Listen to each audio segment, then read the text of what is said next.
Crisis in Gaza. Hunger, scarcity, and the battle for aid in the heart of Gaza. Just outside the Zadna bakery, a desperate scene unfolds. People push and shove, forming a frenzied mass rather than an orderly queue. A security guard's voice rises above the chaos, pleading for patience, but hunger and frustration make waiting unbearable. Not far from the crowd, opportunistic scalpers clutch loaves of bread, demanding triple the usual price from those too desperate to argue. Welcome to the Plus 24 channel, and we are here to keep you informed. As Ramadan's sacred fast draws to its evening close, families struggle to secure the essentials for their iftar meal. The agony of deprivation hangs thick in the air. Bread is scarce, water salty, and cooking gas almost non-existent. The reprieve that came with the ceasefire on January 19 had allowed aid to pour in, momentarily alleviating some of Gaza's suffering. But that relief was short-lived.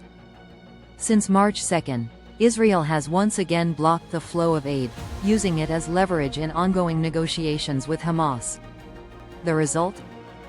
Grocery stalls nearly empty, hospitals gasping for medical supplies, and a population teetering on the edge of famine. Starvation and scarcity. The reality on the ground, even the bare minimum is now slipping beyond reach. With fuel supplies halted, bakeries that once provided a staple for the people of Gaza have been forced to shut their doors. Fresh vegetables and fruits are a rare luxury.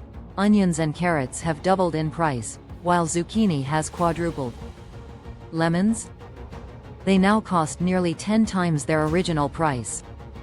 Potato stocks have dried up entirely. Those who once shopped by the kilogram now pick their produce piece by piece, stretching what little money they have left. For many, canned beans and lentils have become the only available source of sustenance, but nutritionists warn that such a diet is unsustainable.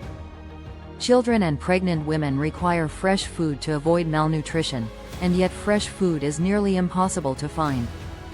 Even before the latest blockade, newborns were dying from hypothermia due to a lack of warm clothing, blankets, and adequate shelter. Water, a basic necessity, is no longer a given. After Israel cut off electricity, one of Gaza's few desalination plants ceased operation, stripping 600,000 residents of their only source of clean drinking water.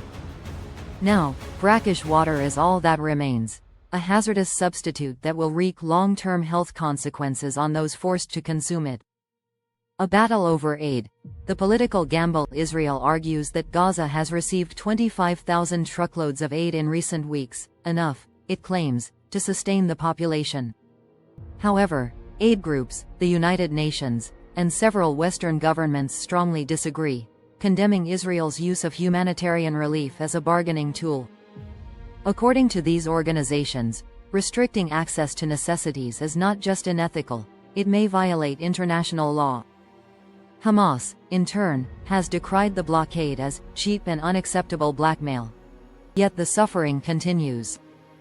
Even if aid were to resume tomorrow, the long-term damage is already mounting. Families have exhausted their savings. Jobs have disappeared. Without an immediate and sustained flow of supplies, Gaza's already fragile economy will collapse entirely. No peace, no relief, no end in sight for Gaza's 2 million residents. Life is a war, whether bombs are falling or not. Each day is a fight for food, for water, for medicine, and for fuel. Aid organizations had begun long-term efforts to rebuild Gaza's shattered infrastructure, distributing vegetable seeds, restoring water pipes, and removing unexploded ordnance. But with the latest restrictions, all of that has come to a halt. Naveen Siam, 38, shares her heartbreaking reality. She and her children shelter with 30 other people in a single home, their lives stripped of joy. Her sister's family was killed in the fighting, and now, even during Ramadan, she has nothing but canned food to offer her children. There are no decorations, no celebrations, no joy left in this month of blessings, she says. The war may not be raging at this moment, but we are still trapped in a nightmare. Subscribe to Pulse 24 for the full story. This humanitarian catastrophe cannot be ignored. The voices of Gaza need to be heard, and you can be a part of amplifying their reality. The Pulse 24 YouTube channel brings you in-depth analysis, real-time updates, and exclusive footage from the heart of Gaza. Red Circle subscribe now to Pulse 24 for first-hand reports, expert insights, and compelling stories from those living through this crisis. Together, we can raise awareness and push for action in the face of unimaginable hardship. Loudspeaker click here to subscribe and stay informed about the ongoing crisis in Gaza and beyond.